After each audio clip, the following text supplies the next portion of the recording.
La différence entre les dons de la prophétie et la parole de connaissance est très simple. Je vais donner deux exemples et vous allez voir la différence. Quand nous prenons Actes chapitre 13, le premier verset jusqu'au verset 3, la Bible dit, l'apôtre Paul, dans l'église, il y avait des docteurs, il y avait des prophètes. Il gênait, il priait. Du coup, le Saint-Esprit, par la bouche d'un serviteur, d'un bien-aimé, l'Esprit a dit expressement, mettez-moi à part Paul et Barnabas pour la mission que je leur ai confiée. Là, c'est le don de la prophétie. Et la Bible dit, celui qui prophétise, dans 1 Corinthiens 14, à partir du verset 3, 1 jusqu'à 3, il édifie l'église. Il parle pas à Dieu mais aux hommes. C'est-à-dire, il communique la pensée du Seigneur, il transmet le message venant de la part du Seigneur. Ça, c'est les dons de la prophétie. Mais la parole de connaissance, nous le voyons dans Actes chapitre 5. Je prends le verset 1 à 5. Vous connaissez l'histoire d'Ananias et Saphira. La Bible dit, mais un homme nommé Ananias, avec Saphira, sa femme, vendit une propriété et retint une partie du prix. Sa femme le sachant, puis il apporta les restes et les déposa aux pieds des apôtres.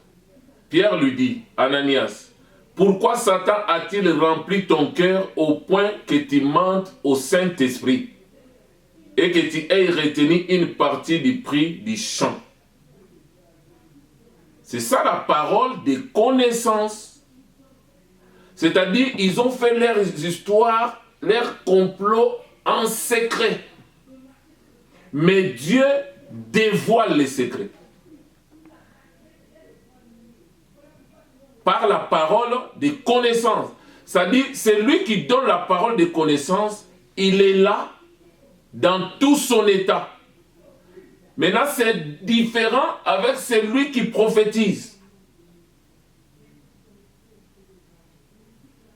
Celui qui donne la parole de connaissance, il est là, il n'est pas agité.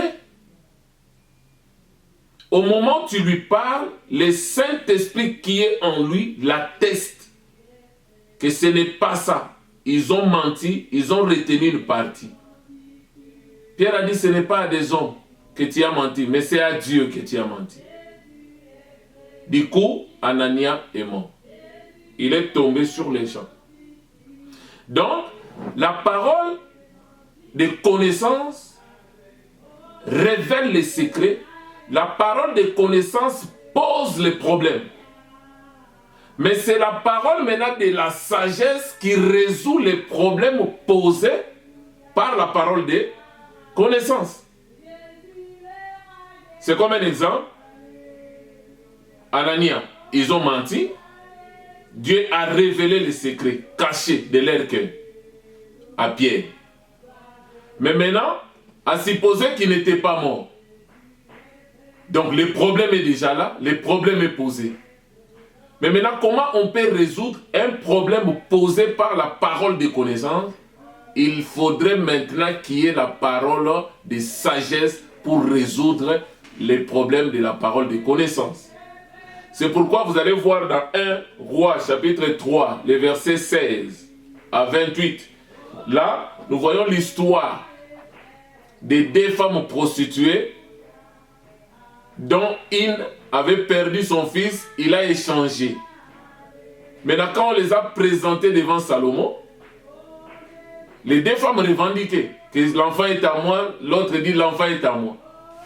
Mais maintenant, Salomon, pour résoudre ces problèmes, il a fallu maintenant la parole de sagesse. Qu'est-ce qu'il a dit? Apporte-moi l'épée. Or, l'intention de Salomon, ce n'était pas de couper l'enfant en deux, Mais il a dit, apporte-moi l'épée, on va couper l'enfant en deux et on donnera une partie à chacune. Mais maintenant, la vraie mère, la fausse mère, elle a dit quoi? Qu'on coupe l'enfant. Maintenant, la vraie mère a dit quoi? Je verrai bien voir mon fils vivant, mais entre les bras d'une autre maman. Donc l'épée que Salomon avait demandé, c'était l'épée physique.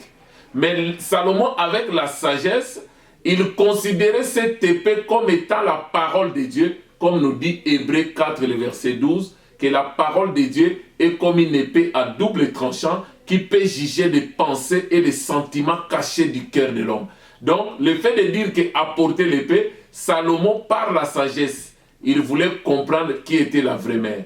Mais par les réactions, il a compris que la vraie mère ne peut pas accepter que son fils meure. Il préfère voir son fils vivant, mais entre les bras d'une autre mère. Et c'est la parole de sagesse qui résout les problèmes posés par la parole des connaissances. Que Dieu vous bénisse.